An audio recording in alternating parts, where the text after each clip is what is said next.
another edition of 186 Baseball Talk. First of all, I want to thank the group that I had on Saturday. Those consist of Eric Katz, Tony, Jacob Linder, as well as a lot of the other carryovers, Candy and myself, for putting on a show where we were able to dial up a lot of information so that we can bring in some of the meat here of what's going on in Major League Baseball. With that said, that meat includes, once again, Eric, okay, and I'll tell you, at some point down the road, obviously I can't do this forever. My goal is to groom Eric Katz, and I'm making this an announcement so everybody knows now because I'm going on record, okay, to say this. My goal is to turn Eric Katz as the primary host on this show. If I can't make it, Eric is my plan. He will be my 1B. Okay, if I'm not here, he becomes 1A. So I just want you to show that the people in this system here that have stayed with me a long time, that have been loyal, I will promise you, I will go out there and do everything I can to make him one of those individuals, or you individuals, a staple on the show, because without good people, we're nothing. And that's the way it is. So, Eric, great stuff. Candy's back as well. Right, Candy? Yep, glad to be here, Scott. And we have Warren Brewstar. I call him Star, but I guess the Brew is part of the birth certificate, so it is what it is. Thank you, Scott. Great to be here. And we have Tony, who never knows what's coming out of his mouth. All I know is whatever's coming out is really good. And last is my battery mate, Barry Foote, right? He talks some old baseball, new baseball, Barry. You know what? Old baseball. Got old heads, got old baseball.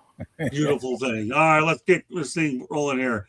I had a couple opinion things I need, and I'll let everyone go out there and provide theirs. Okay, let's talk about Hall of Fame. 3 guys that are not in there: Dale Murphy, Lou Whitaker, and Thurman Munson. Give me one player of this group that you think should be in. And we're going to start it off with Katsy. Lou Whitaker. Okay. Best double play combination with him and Alan Trammell, and he was a great hitter by himself. I have to go with Lou Whitaker. I don't think he gets enough love, both in baseball and also inside the Tigers organization for that matter. I think Alan Trammell gets a little more love than he should over there. Great. Okay, Candy, what do you think? Oh my goodness. Let's go with Murphy just to put somebody else out there. I mean, he 398 career home runs, ranked 6th in NL history among right-handed hitters when he retired, and his 202 home runs as a center fielder ranked 9th in Major League history. His .469 slugging percentage was the 5th highest among National League players, with 1,000 games in center field. Repeat, 1,000 games in center field. That's a long time. He is a 7-time All-Star, 2-time NL MVP, 5-time Golden Glove Award, 4-time Silver Slugger Award. I mean, he had quite the career. So let's, just to throw out a different name, let's put his name in there. I like what Derek says in there. Derek and Zero said Candy needs 2 cameras. That's a good compliment for you, Candy. Good stuff, Derek. Keep it going. Okay. All right, Warren, give you one of the 3. Who are you going with? Well, I would go with Lou Whitaker. He was overshadowed by Alan Trammell. I think, and they were one of the best double play combinations for years in the American League. And also, he was overshadowed as a second baseman by Ryan Sandberg because they played about the same time. And he was overshadowed by people around him, but he had a great career, and he's definitely deserving of being in the Hall of Fame. All right, go ahead, Tony. What do you think? I'm gonna go with the Yankee. I'm gonna go Thurman Munson. MVP, 7-time All-Star, 3-time Gold Glove, Rookie of the Year, 2 times World Series. And I'm trying to stay on your good side after this week's guys, so I'm gonna go with the catcher. I gotta tell you something. You got how many catchers on here? I know Barry played the position. I played the position, and now we got Thurman Munson. If there were anybody on that list, okay, it'd be different. Barry, give me your opinion, and I'll follow up behind you. I think they're all worthy. I think if you voted any of the 3 in, if I had to choose one, I'd have to go with Munson. I think anybody who's the best at their position in the league for multiple years is worthy of the Hall of Fame. Murphy's, up there too. Two MVP awards, but I'd have to go with Munson. I played against all these guys, and I also went to the Yankees after Munson had gotten killed, and there was not. I mean, he was just the big guy on the club. Even with Reggie there, it was still Thurman Munson that he was the main attraction on the ball club. That if you talk to all the players who had played on those World Series team, it was Munson was the man. So I'd have to go with Munson. Yeah, and keep in mind, I believe Thurman Munson was the captain of the club too, wasn't he? He was, Yeah. yes. Mhm. First one Right, yeah. first one since Garrick at that point. Right, there you go. And of course, Reggie Jackson, we all know, well, Yeah. Mr. October. So, I'm going to go with that. I have to go with Lou Whitaker. Candy, give me some numbers on Sweet Lou, would you? Because Lou Whitaker and Trammell made, without question, one of the best double play combinations. But their history goes back to when they were in the minor leagues. I think Jim Leland was their manager. So they grew up together in the farm system and ended up translated into the big leagues as well. So Candy will give us some stats and we'll go on.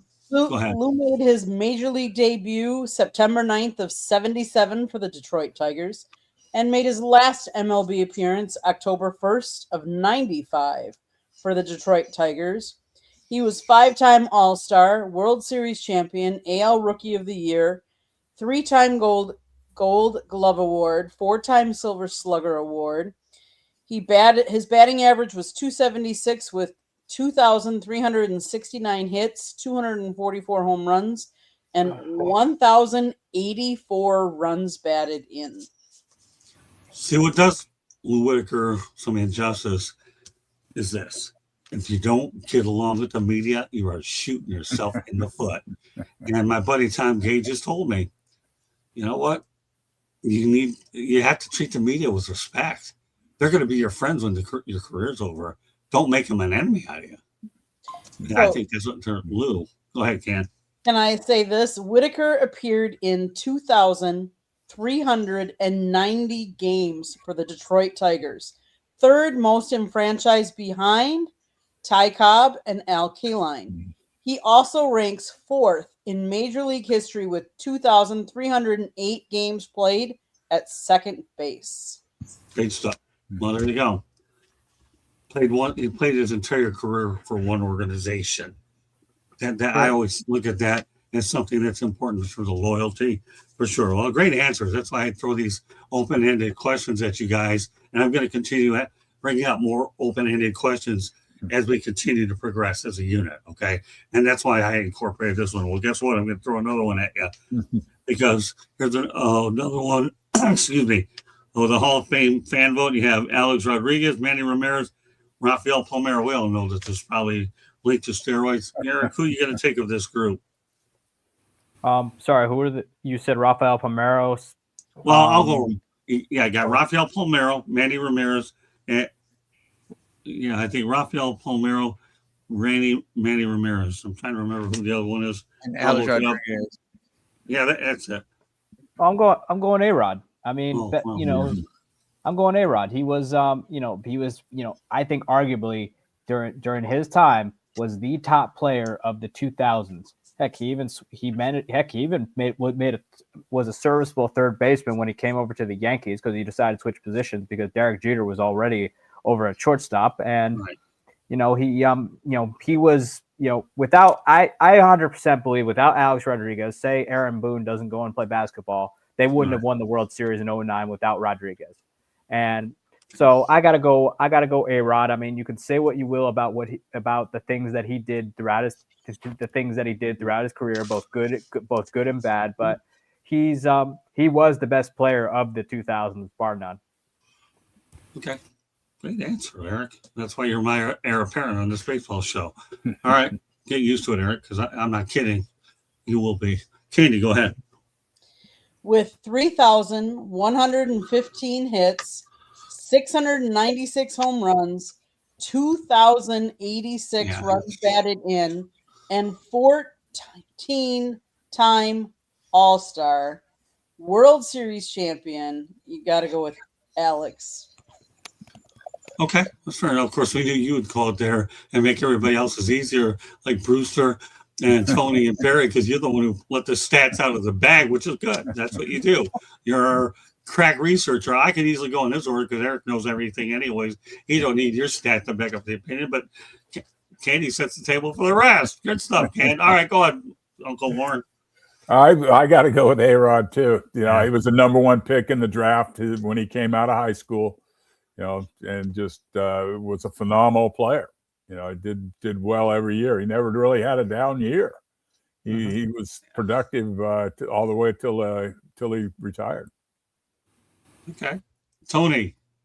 Yeah, I think it's going to be a clean sweep with A-Rod. You're talking about somebody who's fourth all time in RBIs. We're talking almost 700 home runs. I always say that's the only thing A-Rod didn't do. I would have came back and just to get me 4 more home runs. I need to be in the 700 club. But outside of that, what didn't A-Rod do? We can talk about, the steroids and everything else, but everybody in this category is in the same boat. So I'm going to A-Rod. Okay, Barry. Well, A-Rod's the easy pick. And you know what I liked about him? He played hard. He wasn't ever a loafer. Even when he was making more money than everybody else, he played hard.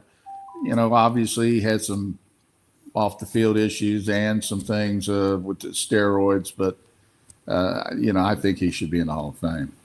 This is unanimous. It really is. I wasn't looking to trip you guys up, but we consider unanimous all the way. My God. You have to go Alex Rodriguez 4 away from 700, but this guy's shrewd too. He's on Fox Baseball every week, and that's a little teaser to one of the topics that we're going to have a little bit later. But how do you not? I mean, plus he made a lot of money. He made a lot of people money. Think about when he signed that monster contract. I think it was with Texas, and then he moved down to New York. A lot of people made more money when you judge his contract. So I don't want to get into any more of that. But yeah, Alex Rodriguez is easy. Rafael Palmeiro is good though when it comes to lying to Congress, right? Didn't he say, "I did not take steroids"? Yeah, and guess what? He took steroids. You got your hand caught in the cookie jar. See ya. All right, Rafa. Ramirez was a character, but of this list, it's by all means Alex Rodriguez all the way. All right, let's continue on. All right, no more of these little thinking ones. Although I have a pretty good one here now, though. Luis Arraez has actually signed a 1-year contract with the San Francisco Giants. I think it's his 4th team. 4 years, Candy? You can research that while we're ahead of time. So, Eric, tell me, what do you think the fit is for Luis Arraez with the San Francisco Giants? Probably like a first baseman, designated hitter. I mean, the reason Luis Arraez doesn't stick with a team despite being like a high average player and a guy who very rarely strikes out is because he's not a power hitter, and power is what makes you money in this game. And as good as Luis Arraez is at consistently making contact, teams just aren't looking for that nowadays. I mean, sure, it'll be good for a season, but it's not a guy you want to be paying long term when you could be paying multiple relievers the same amount of money. But good for the Giants though, because he is a consistent bat. He's proven that time and time again throughout his career. But the reason he doesn't stick in one place is because teams just are just not looking to pay that kind of hitter. I'll say this, and I'll turn over to Candy. I'll get my opinion in early. Candy and I watched this guy play for the Marlins that 1 year. It was such a pleasure, and I swear, it was such a pleasure to watch a guy like him winning a batting title in front of my own 2 eyes, 4 eyes and count the glasses. So he's a heck of a hitter. I like what he's done, and I have the utmost respect for Arraez. I think he'll help the Giants. All right, go to Candy. I would take him on my team any day of the week because anytime you make contact with the ball and you're not striking out all the time, if you don't put the ball in play, then you don't have a chance of scoring. So he is considered one of the best contact hitters for his generation. Mm-hmm. From 2022 to 2024, he became the first player in MLB history to win 3 consecutive batting titles with 3 different teams. In doing so, he spoiled 2 Triple Crown pursuits, Aaron Judge in 2022 and Shohei Ohtani in 2024. He was also the second player in the modern era to win a batting title in each league and the first to do so in consecutive years because, yes, he played with the Twins, the Marlins and the Padres, and now San Francisco. I liked him. He's selfishness. He doesn't have and he has a good feeling overall. He wants to make contact. He wants to get people over. He's fast. He's a good leadoff hitter. He's got that little excitement. Just like him all around, and his batting average 316. And the worst thing in the world. When you put Shohei Ohtani and Aaron Judge in the same sentence with this guy, you're doing pretty good. You really are. And I take him on my team all day long. The main objective in baseball is put bat on ball. Okay, well, Luis Arraez put bat on ball, and his batting titles speak for themselves. All right, Uncle Warren, go ahead. Give me. I think he's a great fit for the Giants. They're going to move him to second base. He's going back to his natural position. And what else can you say? That's not a hitter's ballpark by any means, with all the wind and all the as cold as it is there. And that's what the Giants need. They need a guy that can make contact, and instead of having guys that strike out too much. Here's a guy that's going to put the ball in play. It's going to make things happen for that offense. So there you go, Uncle Warren. I'm going to say this again.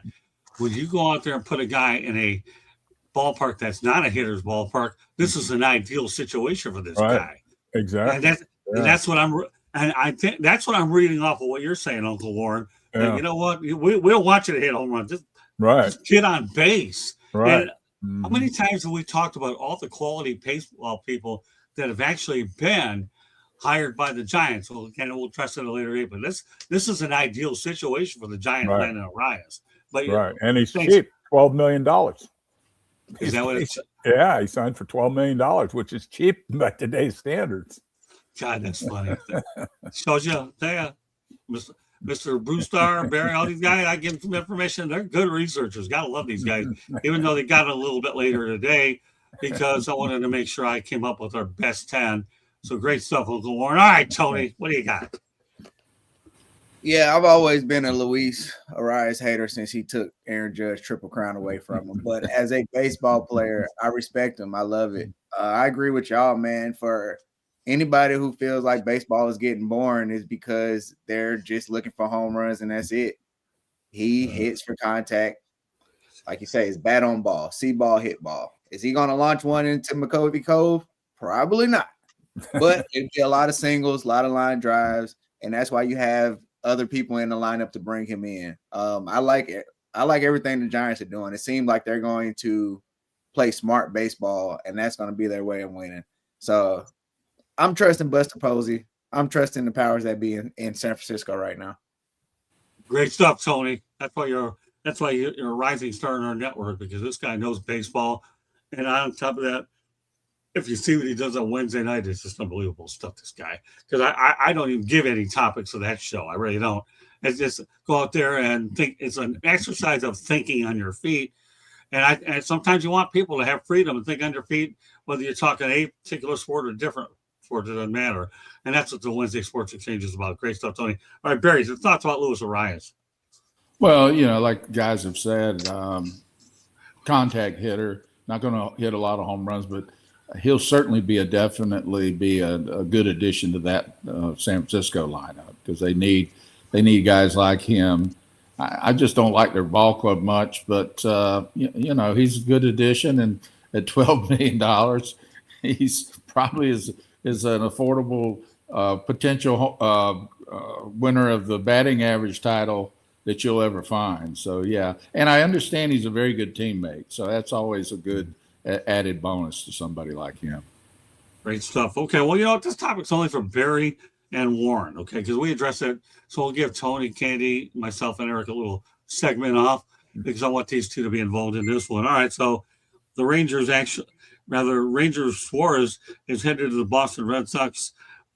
So go ahead, Barry and Warren. I'll let you start off. Warren, what are your thoughts about the pickup? Well, I think it's definitely a good move for Boston, without question. I saw him pitch one night here in San Diego. He was lights out. He's an outstanding pitcher. I'm shocked that the Phillies let him go. Okay, Barry. Oh yeah, I think he's could be a number one, and won't be a number one on that team. He'll be the number two or three. But yeah, anytime you can get a guy who's an innings eater too, that's a good addition to your ball club. And let's face it, Boston didn't do much in the offseason to help themselves. So I think this is a very good addition for them. Okay, everybody's involved in this one. Anytime there's a carryover topic for Saturday, I'd like to bring it to obviously Warren and Barry's attention so they could get a crack at it. Thanks a lot, Barry and Warren. All right, let's continue on. The Royals are bringing the outfield wall dimensions in. And here's what we have. Dead center and the corners will remain the same, but from left and right center, the corners lengths will be changed. I'm going to go over the numbers really quickly. They're going to be changed from 389 to 379 feet. The height of the wall will be changed from 10 feet to 8.5 feet over at Kauffman Stadium. Again, we're talking about things that when you change the dimensions. Let me preface this by saying Juan Gonzalez ran himself out of Detroit because he could not handle Comerica Park, which at that time was one of the most pitcher-friendly parks on the planet, but they ended up moving the walls in. All right, so now the Kauffman Stadium, Eric, you see, what are your thoughts about the outfield dimension walls changing, Eric? I think the Royals are doing that because their offense was not very good last year. And so, teams will do this from time to time to either attract stars, or B, they do it because the previous year wasn't so great offensively. The biggest joke in baseball right now is what the Baltimore Orioles keep doing to their wall, which seems like every year they either move it in or they move it further in or they move it further out. I mean, it's become the joke around baseball. I call it wall paranoia on their end. But the Royals are just doing this because their offense really wasn't that good last year, so they moved the walls in where hopefully Bobby Witt Jr. can maybe get a few more home runs this year. Okay. All right, Candy. Yeah, the change aims to reward hitters, increasing home runs and extra base hits. We've talked about that. That's really where the Major League Baseball is going, and we want to see home runs. The renovation also adds approximately 150 new seats in left field and 80 new drink rail seats in right field. So it's projected to be done before the season opener on March 30th, and the cost less than $5 million to enhance the offense and make Kauffman Stadium a more balanced, modern field for the final years of the stadium's lease, which runs through 2030. I want to welcome Nexus T-Wolf in here. Thanks a lot for being in the chat room. Really appreciate you. And if you haven't subscribed to us, please do so. But we always welcome new people in here to go out there and participate. So Nexus T-Wolf, what's up? What's up is we're talking about you. So thanks a lot for checking in. All right, Warren, your thoughts about what they're doing out in Kansas City with the actual walls? Well, the first thing I think of when they bring the walls in is the Greg Maddux, Tom Glavine old commercial, Chicks Dig the Long Ball. Yep. So that's, to me, that's what it's all about. They want people going to the ballpark to see home runs. They want to see explosions and, balls going out and leaving the yard. Okay, great stuff. Okay, Tony. You're on mute, Tony. Sorry. Hey, they did that for them because when Giancarlo Stanton and Judge is in the house, home runs aren't a problem in Kauffman Park. All right, Kauffman Stadium. But it's needed, like you guys said, man. It kind of goes back to the Luis Arraez conversation. We're not getting contact. The only excitement you're really getting in games nowadays is when you see a home run. So if you're in stadiums where you don't get a lot of home runs, you're not getting a lot of excitement. Now the question is, what are the plan with all the extra seats? Because we all know we're going to tune in on the Wednesday game in Kansas City, and it's only going to be about 5,000 people in there. So I don't really think they need to add extra seats to make it look empty in Kauffman Stadium. But hopefully they can drive more ticket sales to help that out. Okay, Barry. My prediction is this: the pitchers are going to hate it, and the hitters are going to love it. Other than that, it's the same old, same old. Bring the fences in, you're going to see more home runs.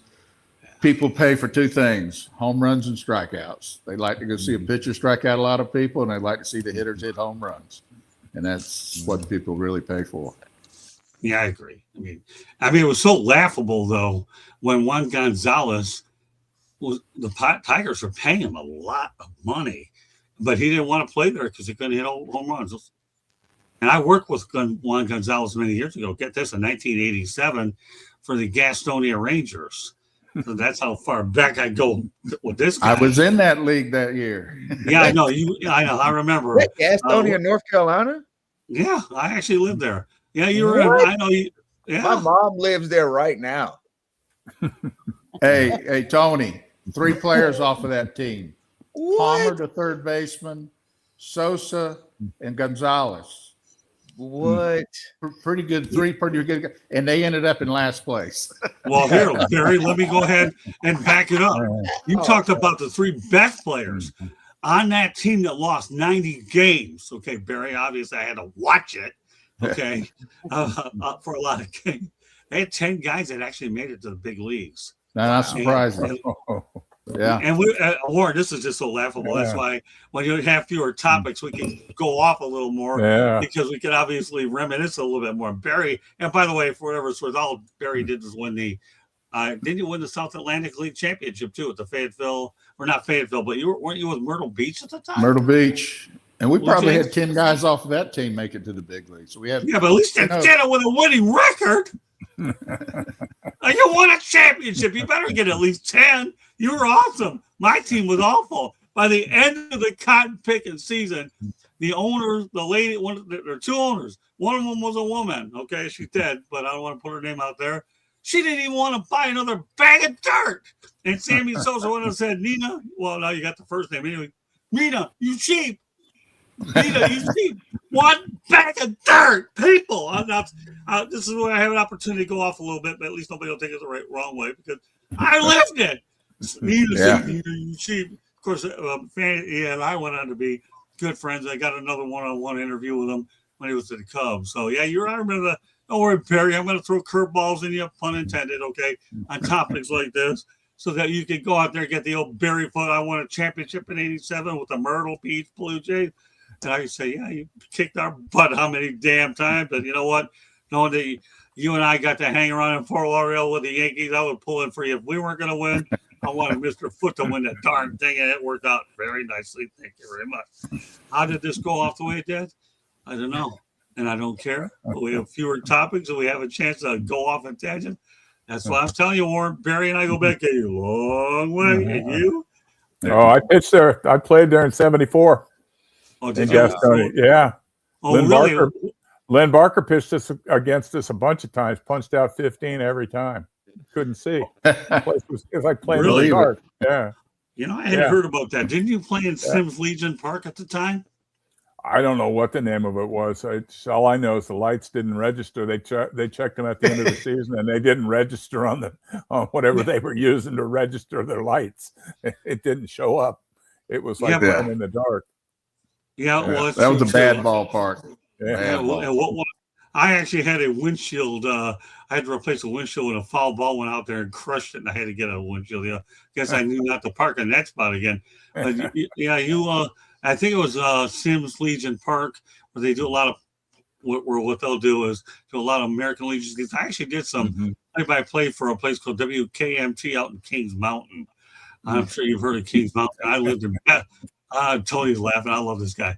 But yes, because I was born. I grew up in Bessemer City, so literally between Kings Mountain and Gastonia is Bessemer City. So guess this what? is really blowing my mind right now. I'm interrupting you. I really am interrupting you. You know why?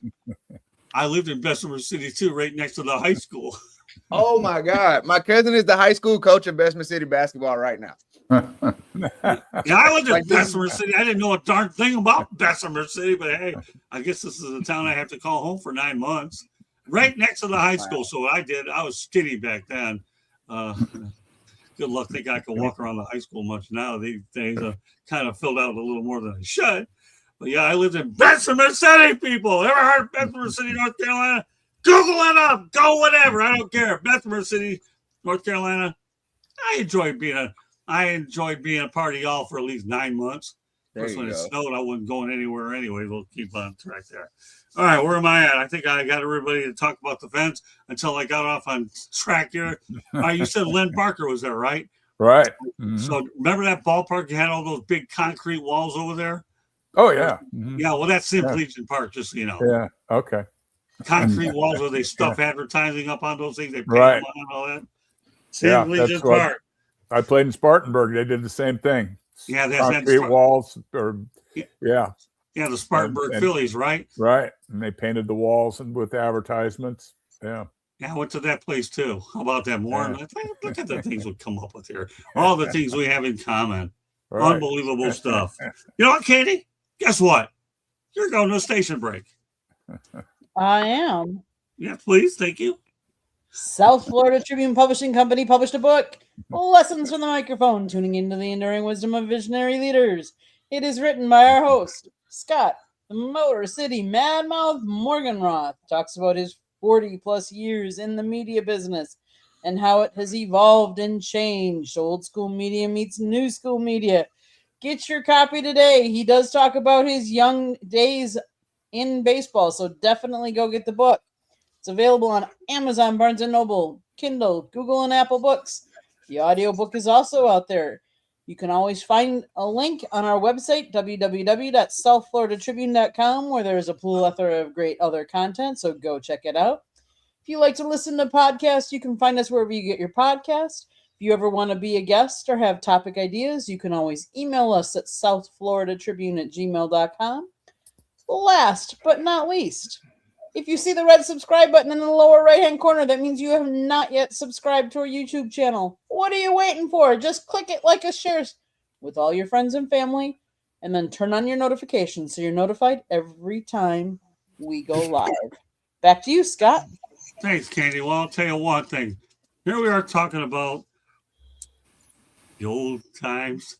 And I talk about Bessemer City on the show. When I woke up today, although I slept a lot pretty much all day after a busy weekend, I never thought I'd ever be talking about the Myrtle Beach Blue Jays in Bessemer City. But it is what it is. That's what 108 Stitches is all about. We come up with topics all over the place.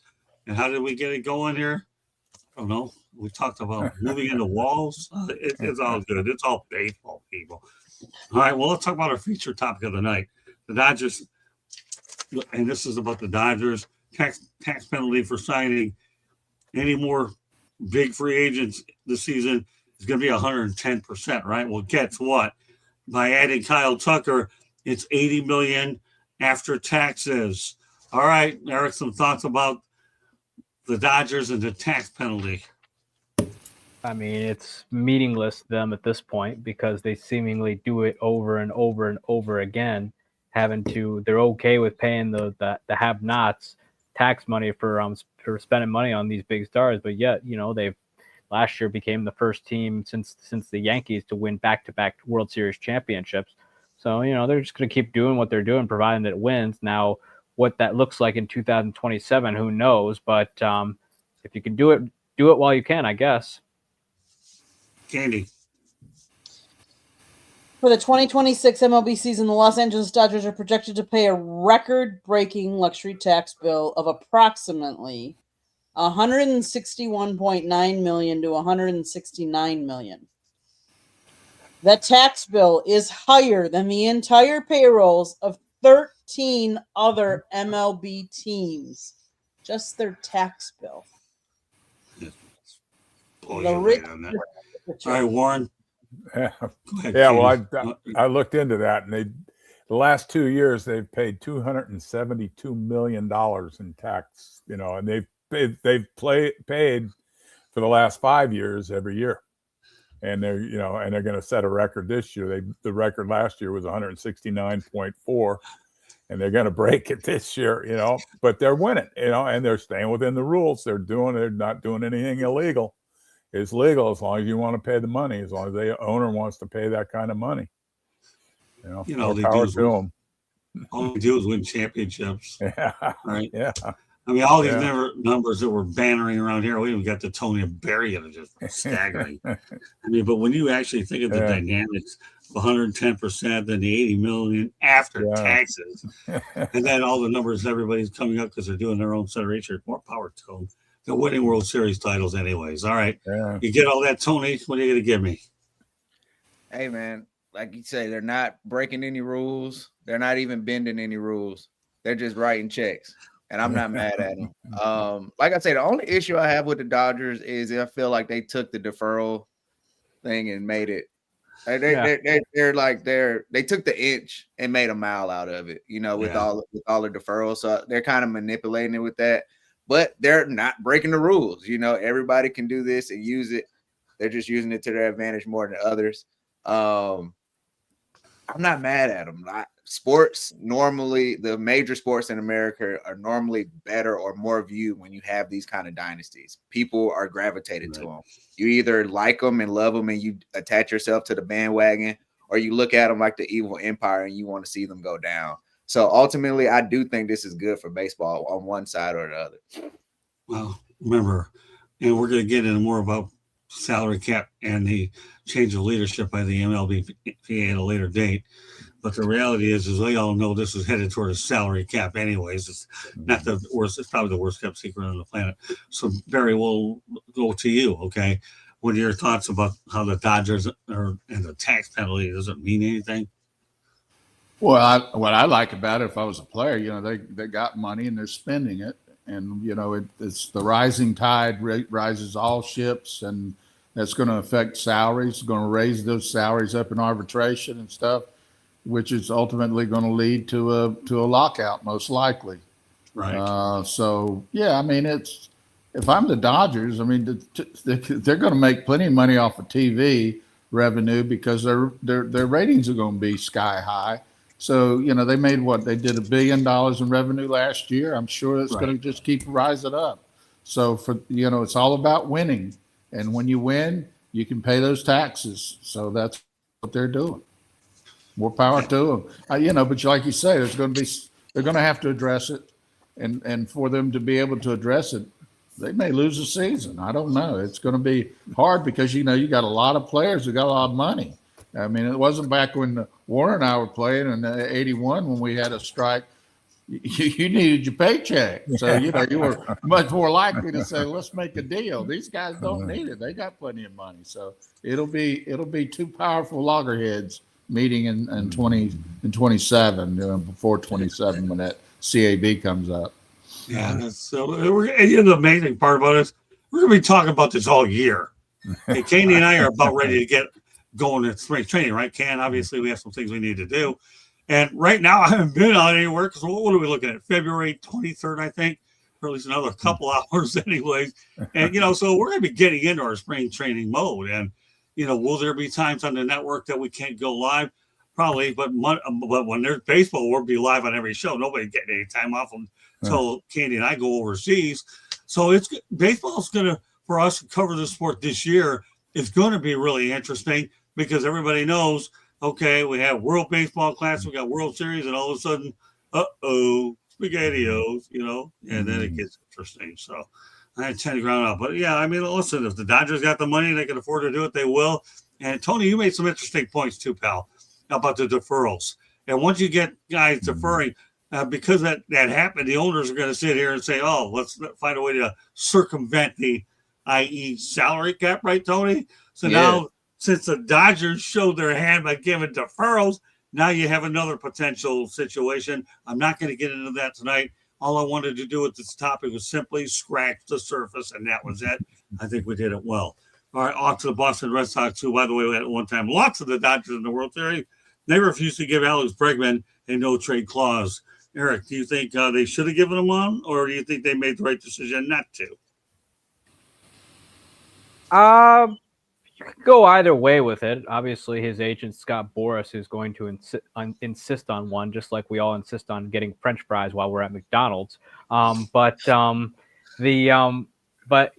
think given the year that he had, before he got injured, because he was an all-star and he was probably one of their better offensive players. when Rafael Devers left. I think they should have, because he was looked at as the captain of that team, like unofficially, and he was a big reason why the Red Sox, went on the winning streak that they did against the against all odds after trading Rafael Devers. So yeah, I would have given it to him. Unfortunately, the Red Sox apparently decided not to go in that direction. Now he is on the Chicago Cubs, and Boston has done nothing to replace that pop in their lineup. But hey, so if you refuse to give Scott Boras his fries at the McDonald's window, he'll go to Burger King instead. And this time, Burger King was the Cubs. That's funny. You mentioned Burger King because I'm going to have a topic, Tony. You don't normally get for a Wednesday night show, but I'm going to be mentioning McDonald's on Wednesday night. Just so Lord. Yeah, but don't worry. Since Eric let the cat out of the bag about Burger King, it's just too funny.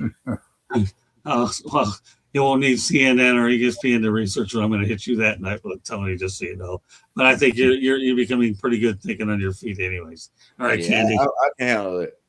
I know you can. You've taken some pretty good stuff there. Come on, Candy.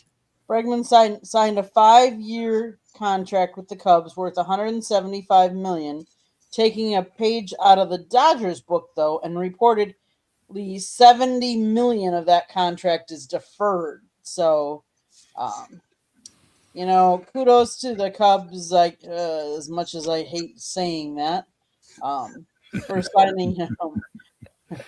But, he's already batted 1,200. He has 1,250 hits. He's batting .272 with 209 home runs, 725 runs batted in, and he's been in the league playing with Houston from 2016 to 2024, Red Sox, and now the Cubs. He's a 3-time All-Star, 2-time World Series champion. So kudos to him for getting a contract like that. I'm just hoping, because I'm not a Chicago Cubs fan, but he doesn't have a lot of success there. Well, it's not like Candy. I wouldn't have expected you to say anything like that. I'm just glad he's in the National League, so at least my hometown team, the Tigers, don't have to deal with him. Head off, and you're the one who's going to have to. Tigers nearly had him at one point. Yeah, they stayed away from him this year because I don't think that they wanted to commit to him long term, anyways. And from what I understand, they have some good prospects coming up, and we'll talk about that. That's going to be that's the advantage about narrowing everything down to 10 topics, so everybody can go out there and just be frank swingers on these topics, and that's exactly what we're working on tonight as well. All right, with that said, okay. All right, who have I forgotten here? All right, let's go. Is it your turn, Warren? Now that Candy with all this, go ahead, Warren. Yeah. Well, I think, the Boston should have done what they could do to keep him. They went out to get him, and he stayed there 1 year, and then he's gone. So they let him get away, and he's in the prime of his career. Yeah, and he's a good third baseman. He's he can hit. He's and he could be the cornerstone of your club. But they let him get away to the Cubs, so and the Cubs can really use him because with the loss of Tucker, he'll fit right in wherever Tucker was in the lineup. Okay. Great stuff, Uncle Warren. All right, Tony. Yeah, I feel like, man, you give up the no trade clause because ultimately, if what I've seen in the past, if the relationship isn't working with player and team, you can ultimately trade the guy. It's not like the no trade clause mean you cannot trade me within this contract. I feel like if you give that up to Alex Bregman, especially when you think about what transpired to get him, right? You alienate Rafael Devers, you get him out of there. No, he wasn't the best defender, but he still was a decent bat and he was powering your lineup. So you get rid of him. Then you bring in Alex Bregman. Now you don't have him at all. So you got to kind of couple all those things into the negotiation, I would think. And if the no trade clause, which Alex Bregman has came out to say that's not the only thing that was holding them up, but if that's a major hurdle, that shouldn't have been a major hurdle, at least to me. But as a Yankees fan, I'm not mad at seeing the Red Sox make bad negotiations. Yeah. And I just want to say this one last thing. I'm going to pass it to Barry. I done did a few shows now, Candy, and this is my first time I've ever heard you be a hater. So this was actually kind of funny. I've never heard you be a hater. You've been respectful to anybody and everybody. But you know what? When it comes to the Cubs, I know who you don't like, and I'm cool with that. let me explain this to you, Tony. For the people of the great state of Wisconsin, you mentioned a Chicago team inside the grounds of this state. It is fighting words. I'm telling you that right now. I feel you. Well, here, Tony, let me say this about my man Barry, okay? And I say this because he's family to me. This guy, the more shows he appears on, he's getting better, man. He's loving the loose nature of this, right, Barry? He's getting used to this thing called broadcasting. I think we got to have fun with it for sure. That's what I mean. And speaking of that, having been a Yankee, when the Red Sox, I mean, to me, that was just complete stupidity on their part to lose this guy if it was based on the no trade clause, because you get rid of Devers, you got nothing. No, you don't have a star type player to replace him. So I just think that's pretty dumb if that was the real reason that they couldn't get him signed. And I think Tony hit the nail on the head. You're going to lose. You're going to trade the guy for a couple reasons. If the club is losing and you got a high salary guy, he ain't going to want to be there anyway. He's going to say, "I'll forego the no trade." So I think that's a dumb reason. If it was the reason that he didn't eventually sign there. Well, I guess in my thinking when I looked at this, he's bounced around the last few years. He's trying to get to a situation where his family's a little bit more settled. The Boston Red Sox are not having a part of a 5-year commitment with this guy. So family probably factors into a little bit. They didn't want him. The Cubs gave it to him. So he took the deal he had to get, and we'll leave it at that. Well, guess what? Kyle Schwarber is suiting up for Team USA in the WBC. So what are your thoughts, Eric, about Kyle Schwarber suiting up for Team USA? Exciting. He's a power hitting designated hitter, and last year he hit over 50 plus bombs, and I think he came in. I think I know he placed in the top 3 in Rookie of the Year vote. In NL MVP voting. And right. So it's another great bat for Team USA. Again, this is the year where the WBC is having pulling out all stops to have all the stars in it, and you got to include Schwarber in that category. Candy. He played, I didn't know this, he played college baseball for the Indiana Hoosiers. Aww. And he was a first-round selection in the 2014 MLB draft by the Cubs. But regardless of all that, he is a good hitter, and I'm happy for the World Baseball Classic. Even if he was drafted by the Cubs, I will still watch because he's no longer on the Cubs. Right. Okay. Uncle Warren. He's a good addition to the United States team. I mean, he's a power bat, so you can expect a few home runs out of his bat. 5 or 6 home runs at least. Okay. Tony. Hey man, I feel sorry for pitchers going against this lineup. It is going to be long, and it is going to bludgeon you. And I don't know if they start in Houston. I know at some games they're going to play down in Miami at Lone Depot. He's going to be comfortable there. I mean, he hits there 9 games a year. I think it's going to be great. Where he's probably batting 4th, 5th. Lord Jesus, I feel sorry for a pitcher getting out of 2nd or 3rd inning when it comes to this lineup. I love it. I love the star power. We've been talking about it the last few weeks. We're about a week away. Can't wait. Don't forget about their arm. Don't forget about their arms too, Tony. I don't think Paul Skeens and Tarek Skubal are necessarily walks in the park when you're in the batter's box either. No, but then we found out Scuba's only giving us 1 game, so doesn't matter. All right, let's set the table up for Barry. Yeah, I think Schwarber's a great addition. He's sort of the poster boy for the mentality of hitters today. It's outhouse or castle, hit 240, drive in 110 runs, and make $30 million a year. So I like him. Anytime somebody can hit 50 home runs, I think he's averaged about 45 to 50 in the years that he played with Phillies. So no, I think he's a great addition. I look forward to it. I mean, I think we can finally get some excitement in these winter games here. All right, so let me ask everybody on the panel a question. Please put your hands up when I ask you this question. How many of you right this moment want to hear my home run call? Oh, I'd love to hear it. Yeah. Sure. Oh, we got them all. So, all right, we're going to have some fun. I'm going to use Ty Cobb, okay? I'm a Tiger. So we have some fun. I never had a chance to do it much, but with this group, I'm definitely going to do it. Okay.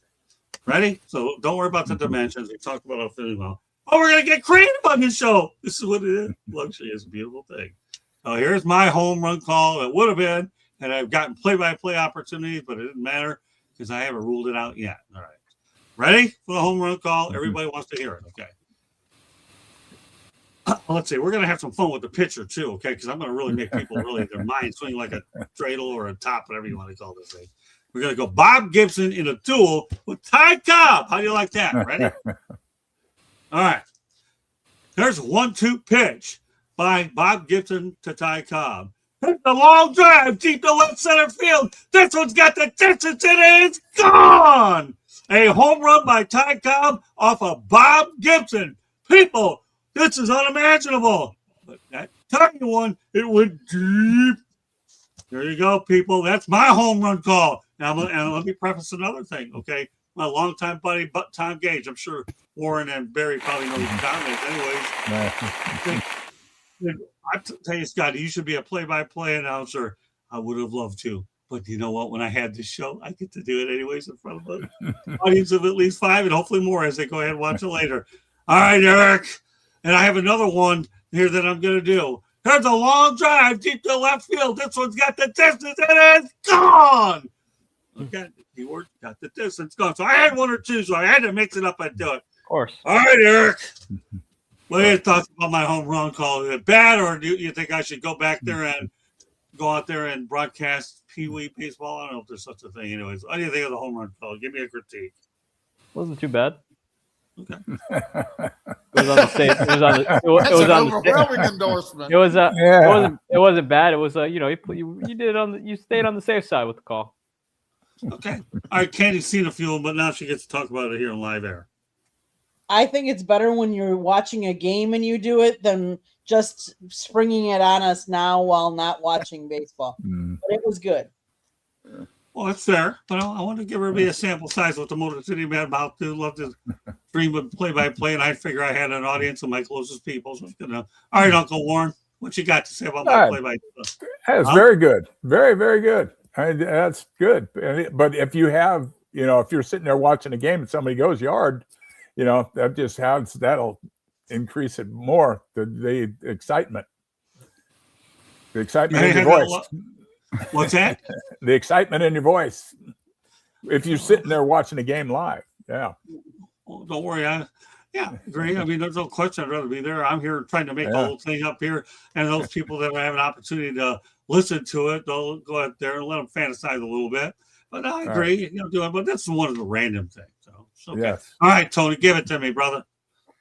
Not too bad. Not quite Vince Scully, but like I said, like everyone's saying, I'm sure in the moment is 9th inning and you're watching somebody go yard. The excitement is just different. You can't just try and recreate that right now on the podcast. Candy, you gotta record him during the game one day. Just sit the camera there because you never know when it's gonna happen. And then we just get the live reaction. That's what we need. That's fair. Tony, that is a very fair thing. And she'll do it too. Trust me, Candy, when it comes to doing stuff like that, we'll do it. Scott, in your defense, though, Warren was spoiled with Harry Callis right. for an umpteen number of years. That's a Hall of Fame broadcaster. Yeah. Right. Well, so is Ernie Harwell. He wasn't a slouch either. So was Bob Uecker. Right. And Bob, especially Bob. All right, Barry, you're the last one. What do you think, man? Well, great job. I'm glad to hear the home run call. But what I would really like to hear was the next at bat when Gibson puts it in Ty Cobb's rib cage. That's the one I really want to hear you call. Well, you know what? I'll tell you what I'm going to do. Candy, take a mental note of this because on next week's edition of 108 Stitches Baseball Talk, I'm going to go ahead and create that scenario now that Barry went out there and brought it up. So, Candy, take a little note, and I'm going to recreate Bob Gibson and Ty Cobb, and I'm going to put that in there because you're probably right. I could actually create 45 seconds or a minute off of that one, and I'll do it there. So that's a good point. So Candy's going to write down Barry. I will go ahead and have Bob Gibson and Ty Cobb for the next at bat. Okay, let's after the home run. After the home run, yeah, we're gonna do that. Candy, please write that down. After the home run. So because my battery mate suggested that will be a topic. Okay, on next week's edition of 108th Dishes Baseball Talk. Lordy. Okay, I got everybody in for that one. Well, let's talk about Don Mattingly was denied for the Hall of Fame for the 19th time as the Yankees legend. Long wait continues. All right, Eric, some thoughts about Donnie. Didn't quite get it again.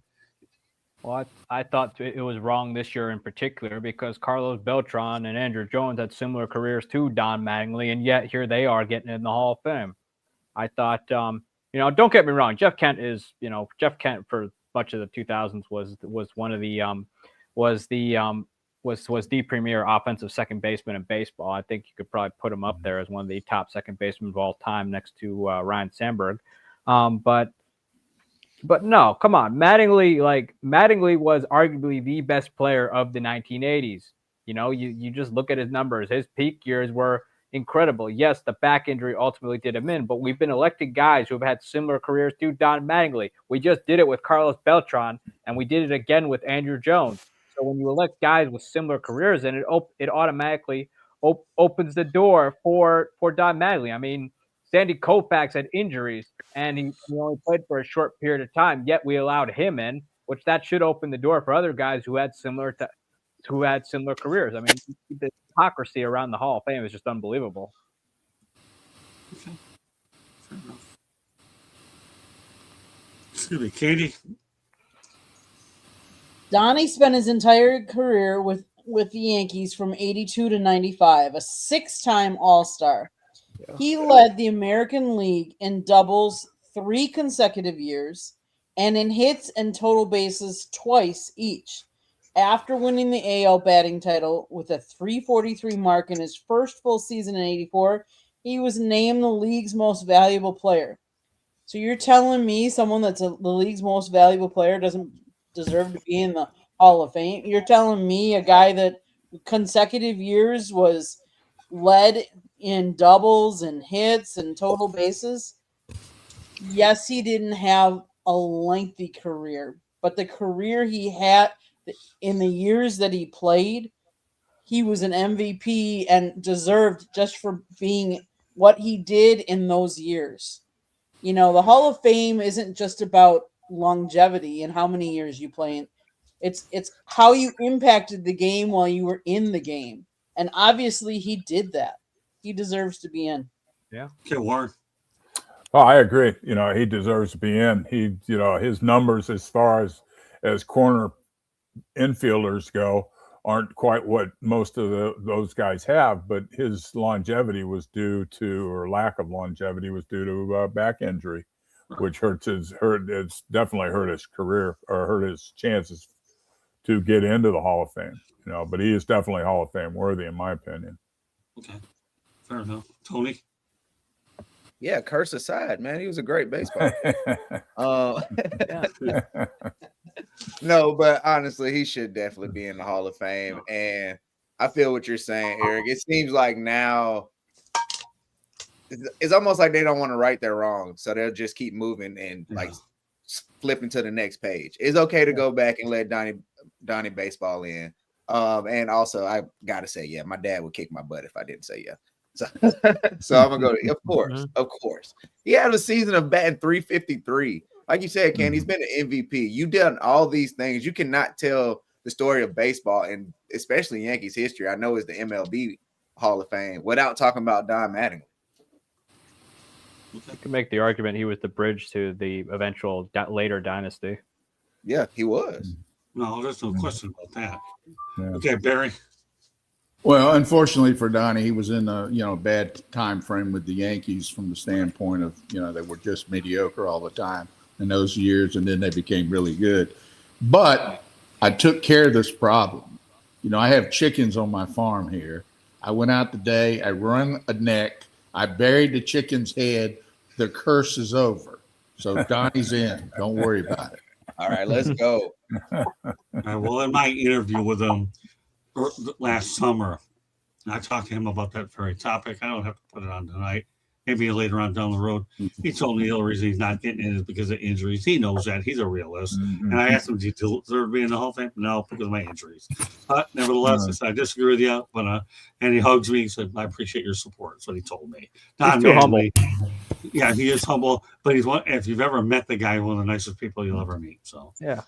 Hands down, he's personable, and he's done a lot for me. I'll never forget the time when I got sick for a while. And I told him about my injuries. I suffered concussions. I've suffered concussions, and especially Candy will tell you early in the whole thing. He just, every time I went to the field, he was always, and I hang in there. I'm pulling for you to get through this situation. Mm-hmm. So Go ahead, Candy. I want to add that he is regarded as one of the greatest defensive first basemen in history. Mattingly won a league record 9 Gold Glove awards, leading the American League in fielding percentage 7 times, also a league record. He retired with the highest career fielding percentage at .996 in league history, which has since been broken by Mark Teixeira. But yeah. Well, Candy can tell you what my relationship was like. Don, right, Candy? Go ahead. Just whatever I haven't filled in, go ahead. You're there. You watch it all develop. After his interview with Don Mattingly when he was with Toronto, I went over to the Toronto PR people to thank him for allowing us to interview Don. And the PR guy said, Don doesn't give many interviews. Scott must really go back a long ways with him and have a really good relationship with him. Donnie's a good guy, but Donnie didn't want the attention because he's not the head coach. He's not the manager of the team. But he gave Scott the interview and the courtesy because of his relationship. So Donnie's a great guy. Shows you, I guess, a lesson to be learned here. Shows you what good relationships really mean, right? Mm-hmm. The relationships are good. You keep them. If they aren't as good, then you have to make a decision. But I love Don Mattingly. I hope he ultimately gets in. 2 more topics tonight. That's it. One of them is, back in baseball history. There's a November 28th, 1978, Sparky Anderson actually fired by the Cincinnati Reds despite averaging 96 wins per season and leading the team to 5 division titles, 4 obviously NL pennants, National League pennants. Yeah. 2 World Series championships over 9 years. Let me tell you something. Do you think the Cincinnati regret that? That was the worst one. Mm-hmm. I can say I'm glad it happened because he goes to the Tigers. The Tigers sees open, and they immediately fired Les Moss, who was actually a good baseball guy.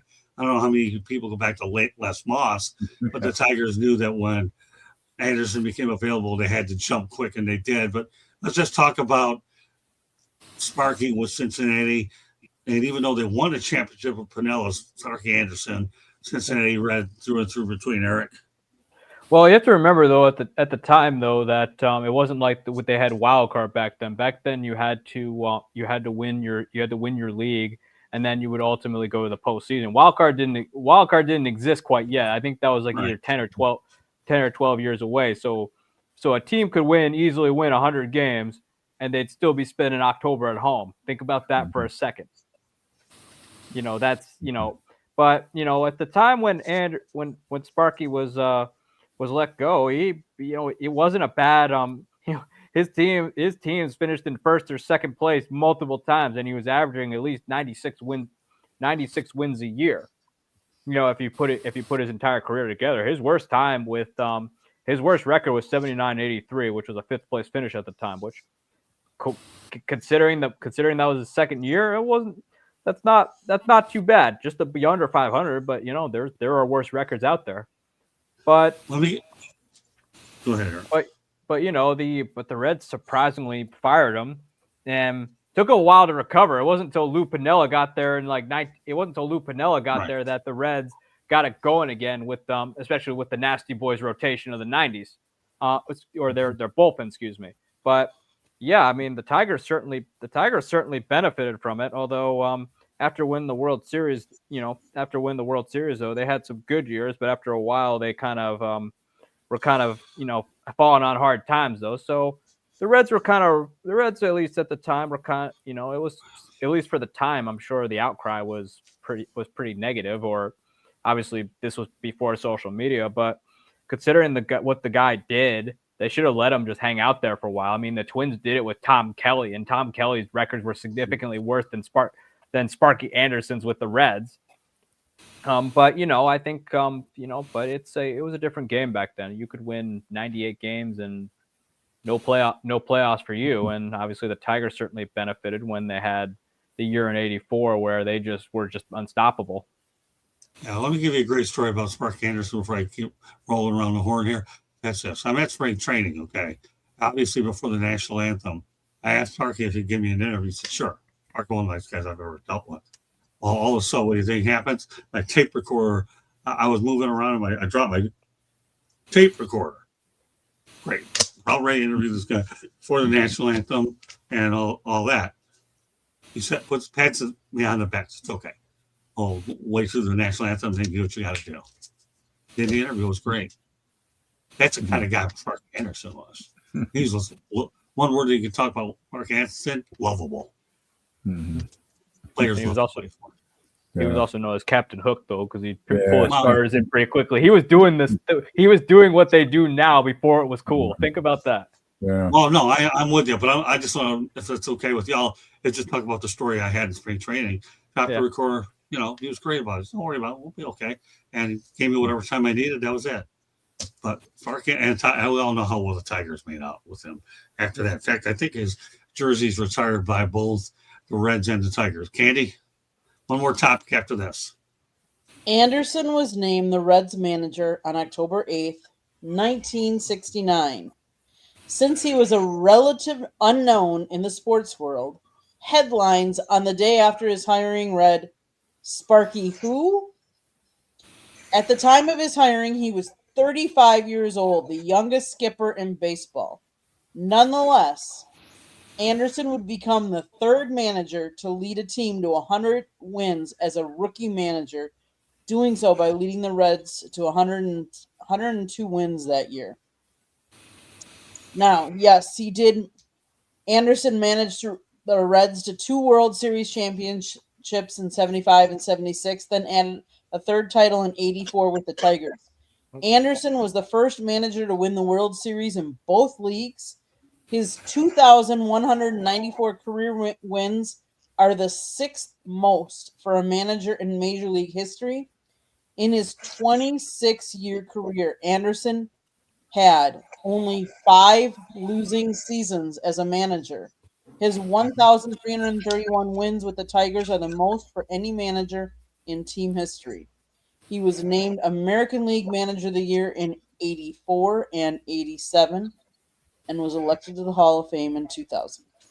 Well, Candy said it, one of the facts she gave, first manager to win the World Series both leagues. Okay. She put all the information. Warren, your thoughts about Sparky? Oh, he was a great manager, without question. And like Candy said, he came out of nowhere, and then had a great, great career. And as a player, I didn't understand Cincinnati, but they broke up. They let Tony Perez go. Pete Rose left right after that. So it was good that Sparky got out while he was hot, and then went to Detroit and and just followed what he did in Cincinnati up, and had a very successful career. Yeah, it was a great managerial career. Great stuff. Okay, Tony. You know what, Warren? I didn't even think about that. Maybe they did him a favor. Mm-hmm. Right? Like, get out of here while you can still, I guess, kind of go out on top or look good as a coach going somewhere else. You're not looking like you're coaching a losing team. But of course, you regret letting somebody go who wins 4 pennants out of 9 years, 2 World Series. Like you said, Eric, only his second year, he didn't finish second. Even if you're not making the playoffs, you kind of understand the landscape of the playoffs in that situation. You'll keep somebody like that. But that's I think that might have been, we don't know, and we have hindsight, but that might have been a conversation that was had. Hey, we're gonna let you go. We're gonna look out for you. Try and find greener pastures because it's about to be on fire over here. All right, Barry. Sparky was a very good manager. I didn't appreciate him as much with Cincinnati because they had such horses on their team and so many Hall of Famers. But when I got to the American League and he was with Detroit, I really got a chance to watch him manage more. He was a great strategist too. I mean, he used the pitching staff, they called him Captain Hook because he had mediocre pitchers and his starters weren't very good. I would like to see him managing today. He'd probably have 20 pitchers on the staff and go through about 10 or 15 a game. That would be really, really interesting to watch. But no, he was a good manager. The players liked him. He was a players manager, and he put rings on the finger, and that's really at the end of the day how you get in the Hall of Fame. Excellent points all the way around. Okay, last topic of the day. Mind you, I'm going to give you a list, but unfortunately, there are no women on this list. I think that'll change.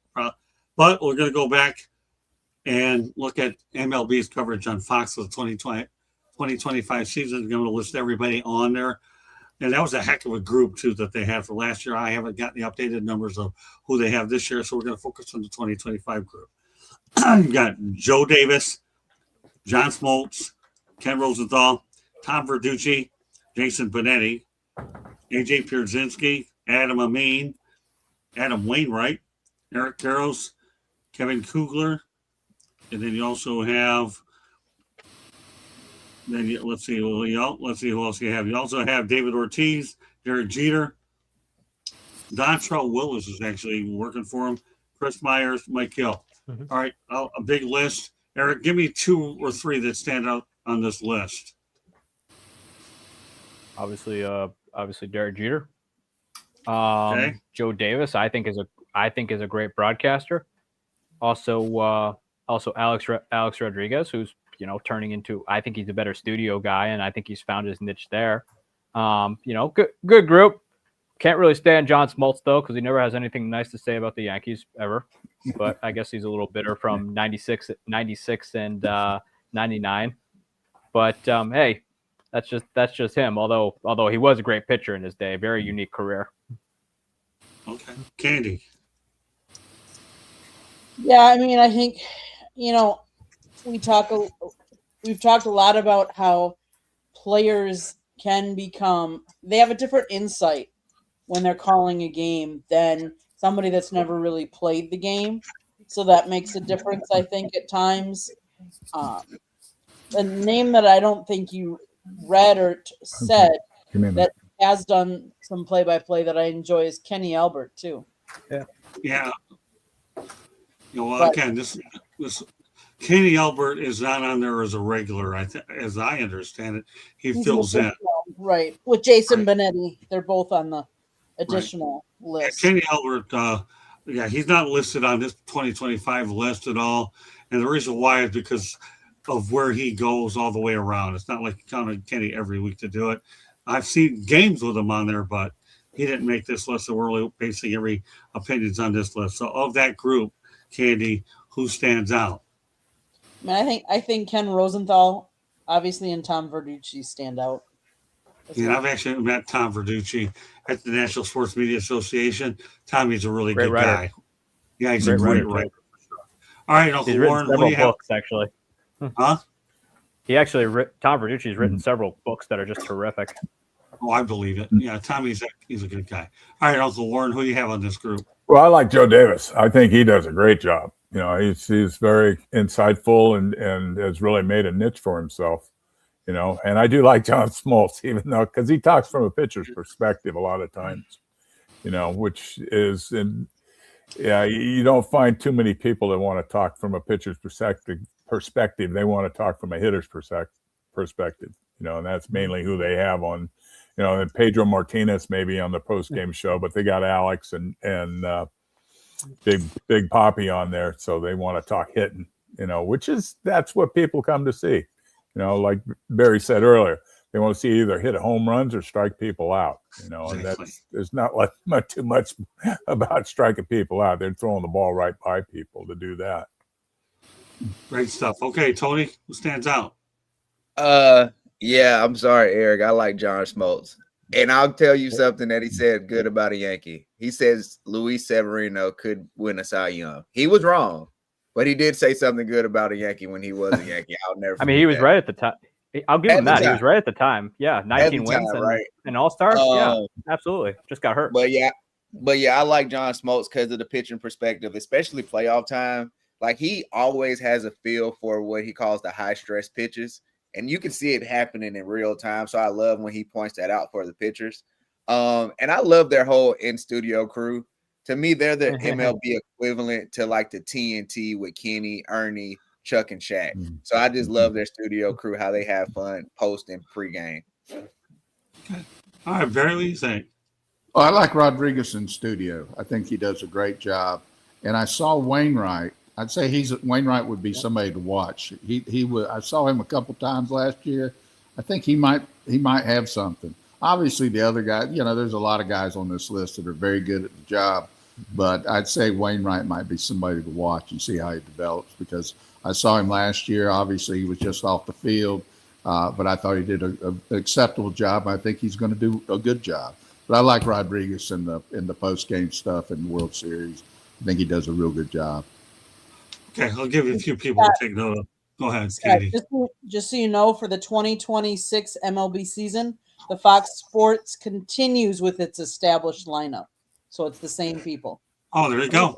Thanks, Katie. Appreciate it. I don't know about you guys, but I remember a lot of these guys in studio and also in the booth now when they were players. So it's just getting worse here. Well, so what Katie mentions is an interesting point.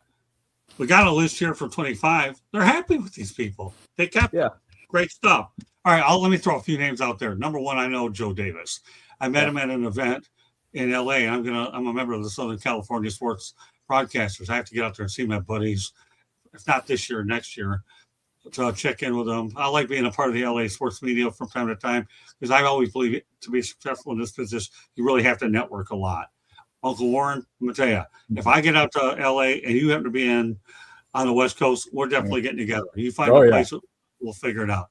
Yeah. That's so Joe Davis is a good guy, but I'm going to put a guy out there that nobody's mentioned, and I think the Red Sox probably shouldn't have let him go. Is Don Orsillo? Now, I remember him. That was bad, really bad. Well, so Uncle Warren, do you remember watching Don Orsillo at all? No, not at all. No. He is really, really, really good. Yeah. I think you might see him on either Fox or he's TBS. On the Padres. I think he's the Padres. He's on the Padres now. Exactly. Okay. So, but I'll just look for him then. Yeah, Don Orsillo is really, really good. I thought he did a great job with the Red Sox, but he's doing really good stuff in San Diego. So I got Davis. And the other one I have to go with is Tom Verducci. You talk about writer through and through between. Mm-hmm. Yeah, I have to go with this guy. We're going to get Ken Rosenthal. Well, Ken's all right, but Alex Rodriguez is lucky that he's been able to more or less reinvent himself as a broadcaster. And I think the dynamic of that group that you have here is you got two Yankees and a Red Sox on there. You got Jeter, you got Rodriguez, and you have Big Papi. If you're, but not on the pregame show. I don't think. I think Pedro's just mainly those three, Eric. Yeah, Pedro on TBS. Yeah, right. Exactly. Right. Thanks, Tony. No, that's okay. No, I mean, but no, Tony, you're right. I think he's on TBS. So the three I'm going to put out there again is I got to go Davis, I got to go Verducci, and Don Orsillo. Uncle Warren, if you're in San Diego, just look for Don Orsillo, and I encourage any kind of feedback, and then you can talk it up. I already have one topic, thanks to Gary Foote, that Candy's already written down already about me throwing about Gibson getting even with Ty Cobb. So that's definitely going to be written in the next week's lineup now that I put myself in that situation. So thank God, that Monday night, the baseball show's the only one going. So by then I've had all weekend to rest. I don't know about next week, though. I'll probably be busy. Great stuff. So, all right, let me ask everybody around the horn real quick here. What are your thoughts? I'm going to go one last question. Okay, Eric, what are your thoughts about the format of going 10 topics? How do you like it? Works for me. What about you, Candy? Works for me. What about you, Uncle Warren? I like it Why do you like it? because it's nice and condensed, and we can get more to the meat of it. We can spend a little bit longer time discussing them. And that's exactly why I went out there and changed the format tonight. Tony, what do you got? Yeah, I like it. I like it. We got to talk about Bessemer City, North Carolina. So I love it. God, I still can't believe that. And you know the amazing part about it is, Tony, I use that as a hashtag tonight. What? Yeah, I have to. Come on. We both lived in the same town, only 9 million years different, but I actually use the Bessemer City. I never thought I'd see anybody on this show or any show mention Bessemer City. And I actually used to walk around the high school to work out a little bit. All right, Barry, what do you think of this new format? Yeah, I like the 10. I like the 10 subjects. It also gives us more time to talk about Mattingly. So it works for me. Yeah. Mm-hmm. Well, and you know what, though? That's why I opted to go this route so everybody on the crew can get used to seeing just 10, and then you guys can talk until your heart's content. The show goes a little bit longer. Who cares? But at least it's like I'm letting you guys run and do what you want. And when I have a group like I have here, this makes this show so easy to prepare. I get to listen to you guys and incorporate something crazy, and all of a sudden, what it was to produce a Bessemer City on there. Go figure. With that said, that does wrap up this edition of 186 Baseball Talk. But we are not through because the heir apparent Eric Katz is going to go out there, let everybody know how they can get a hold of him. You can follow me on my X account at Sports Team News and check out my blog at BellyUpSports.com where I'm writing about all things Milwaukee Brewers. And if you think I don't like your team, I probably don't. Okay. Uncle Warren, what do you think? Let everybody know how to get a hold of my uncle. I can be reached at brewster40@gmail.com. Beautiful. And, of course, you can see him on Monday nights here, 186, right, Uncle Warren? Yes, sir. Unbelievable World Series champion here on this show. I love Uncle Warren. I love all you guys, but Uncle Warren. Yeah, I don't have any uncles left, but I got one on the West Coast, and that's you, Uncle Warren. Okay? That's right. And I got Tony, who is moving quick through the system with all his great commentary. All right, Tony, put it out there, all of it. All right, so Tony Talking Game, if you're on YouTube, Talking Game 1 on all social media. You can catch me here Wednesdays, Mondays, Saturdays, any day. Scott texts me and say, hey, can you come on? Wednesday, we're Talking Game live. Friday, we had a special guest. Eric is going to come on. Going to talk a little Brewers. And Saturday, we're talking Elimination Chamber, WWE. That's right. Time to lay the smackdown, guys. Yeah, so, we're going to have Tony. We're going to send Tony to Bessemer City, North Carolina one time, and he's going to do a show out there remote. Yeah, let's do it. I just have to figure out where to go.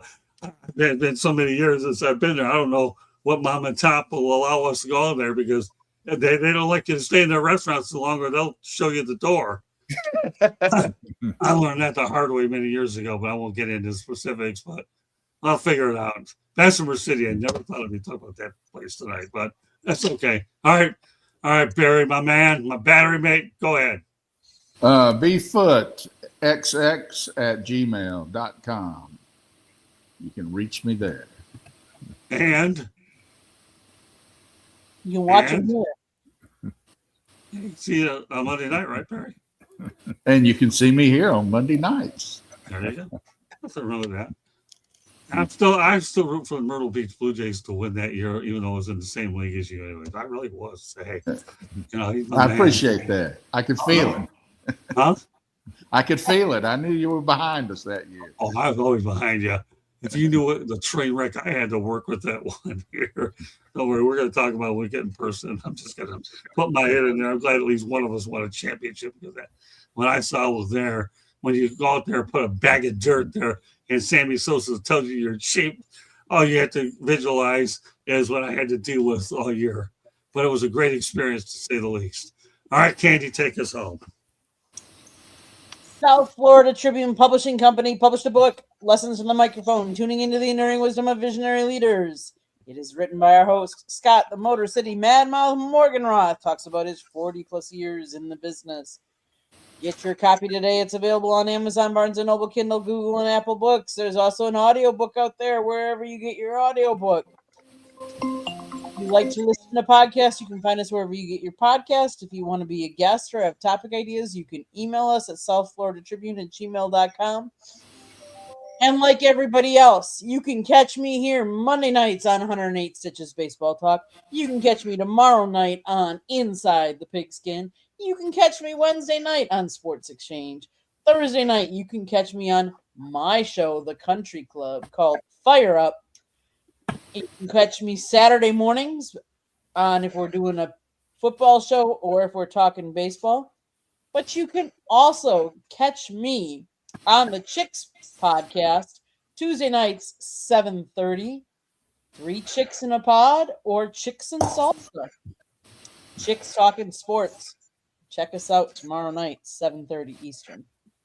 Great stuff. Well, I want to thank everybody for joining us here on 108 Stitches Baseball Talk.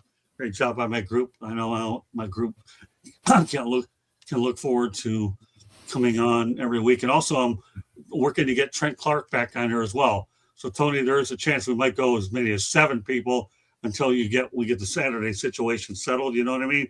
And then I'll probably just go down to 8 topics with an extra body in here, and we'll insert Trent in here as well. He was out. Get this. Don't feel sorry for this guy. Even though he's going through a divorce right now, he made it to the Olympics, and he went out there and had a good time at the Winter Olympics. And I reached out to the guys. You ready to get back? Oh, yeah. But I want to do Mondays instead of Saturdays. So if I decide to bring Trent on, there's a strong chance we may have 7 of us on. Don't worry. Yours truly, the executive producer, will make sure if I have to go out there and put 8 topics versus 10, it's because we have the extra body.